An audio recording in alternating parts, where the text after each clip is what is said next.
আসসালামু আলাইকুম ওয়া রাহমাতুল্লাহ। ইন্নাল হামদুলিল্লাহ। সুপ্রিয় দর্শক, আশা করছি আপনারা অনেক ভালো আছেন। দেশ বিদেশ যে যেখান থেকে বসে আমাকে দেখছেন সকলকে আমার পক্ষ থেকে আন্তরিক মোবারকবাদ।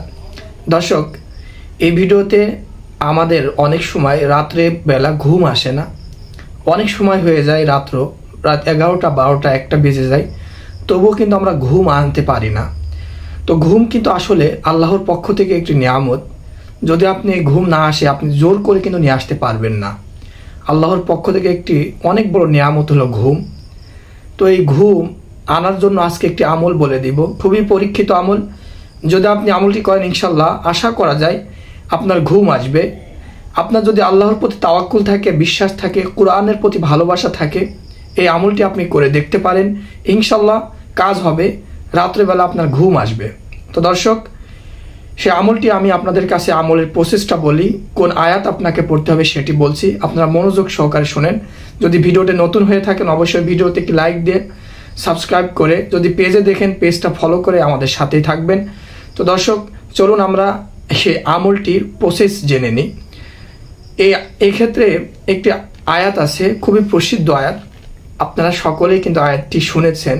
যদি আপনি অন্ততপক্ষে জুমার নামাজ পড়তে যান, তাহলে ওই জুম্মার নামাজের যে খতিব সাহেব থাকে, সেই খতিবের মুখে হলে ওই আয়াতটি কিন্তু আপনি শুনেছেন।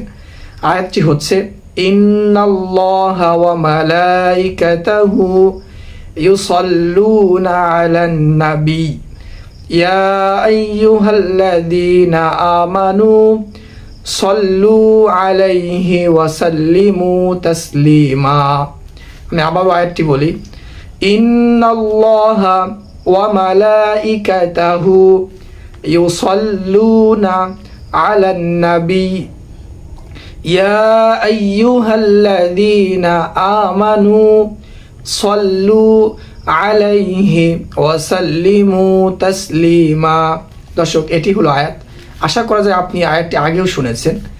এখন এই আয়াতের ফজিলত মর্যাদা কিন্তু আপনি জানেন না। যদি আপনার রাত্রেবেলা ঘুম না আসে, ঘুমের ঘাটতি থাকে, ঘুম কিন্তু আমাদের শরীরের একটি খোরাক।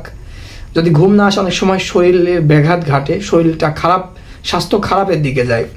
যদি আপনার ঘুম না আসে, তাহলে ঘুমের আগে এই আয়াতটি আপনি পাঠ করবেন। পাঠ করে মনে বিশ্বাস রেখে ঘুমাবেন, ইনশাল্লাহ আশা করা যায় আপনার ঘুম আসবে, তৃপ্ত সহকারে ঘুমাতে পারবেন, ইনশাল্লাহ আশা করা যায়। তো দর্শক, এই আমলটি করবেন, ইনশাল্লাহ সহজ এই আমল অবশ্যই আপনি করে দেখবেন। যদি আপনার ঘুম না আসে, অনেক চিকিৎসা তো করেছেন, চিকিৎসার চেয়ে যদি আল্লাহর কাছ থেকে আমরা সহজে কিছু পেয়ে যাই, আল্লাহ তো বড় চিকিৎসক। আপনি তো আল্লাহর কাছে কখনো চান না, তাহলে পাবেন কি করে? আপনি ভরসা করেন না, ভরসা না করে আপনি দুনিয়াবি বিভিন্নভাবে চিকিৎসা গ্রহণ করেন। যে কোরআন থেকে যে চিকিৎসা রয়েছে, এগুলো তো আপনি খোঁজ করেন না। তো দর্শক, যদি আপনি এই আমলটি করেন, কোরআনের চিকিৎসাটা করেন, ইনশাল্লাহ আল্লাহ চাইলে আপনি খুব সহজে ঘুমাতে পারবেন। দর্শক, এখানে ভিডিও শেষ করছি। যদি আপনার ভিডিওটি ভালো লেগে থাকে, অবশ্যই ভিডিওতে একটি লাইক দিয়ে চ্যানেলটা সাবস্ক্রাইব করে রাখবেন। দেখা হচ্ছে আপনার সাথে আগামী কোনো ভিডিওতে। সেই সময় পর্যন্ত আপনি ভালো থাকবেন, সুস্থ থাকবেন, এই পথে বিদায় নিচ্ছি।